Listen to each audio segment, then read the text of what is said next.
আসসালামু আলাইকুম বন্ধুরা, আসসালামু আলাইকুম। আশা করছি সবাই ভালো আছেন। আজকে আপনাদের সাথে আমি খুবই গুরুত্বপূর্ণ একটা বিষয় আলোচনা করব। আর সেটা হচ্ছে আমার বন্ধুর একটা খুবই, খুবই চিন্তা। মানে খুবই চিন্তা। এটা আপনাকে বুঝতে হবে। তার একটা বিষয় নিয়ে অনেক বেশি চিন্তা হয়। আর বিষয়টা হচ্ছে আসলে বিষয়টা খুবই সেনসিটিভ। এটা বলতে আমার খুব লজ্জা হচ্ছে, তবু বলতে হয়। তো বিষয়টা তবু বলে দিই। এটা হচ্ছে বিয়ে। আমার বন্ধু রেজাউল করিম রিয়াদ। ও আসলে বিয়ে নিয়ে খুবই চিন্তিত। তো আমি চাইবো আপনাদের কাছে যে ওর জন্য একটা পাত্রী দেখতে।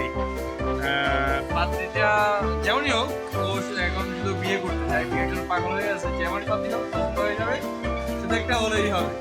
তো আশা করছি আপনারা ওর জন্য যে একটা জিনিস চাইছি ওইটা খুঁজে পেতে সাহায্য করবেন, এই আশা ব্যক্ত করে আমি আজকের বক্তব্য শেষ করছি। আসসালামু আলাইকুম ওয়া রাহমাতুল্লাহি ওয়া বারাকাতুহু।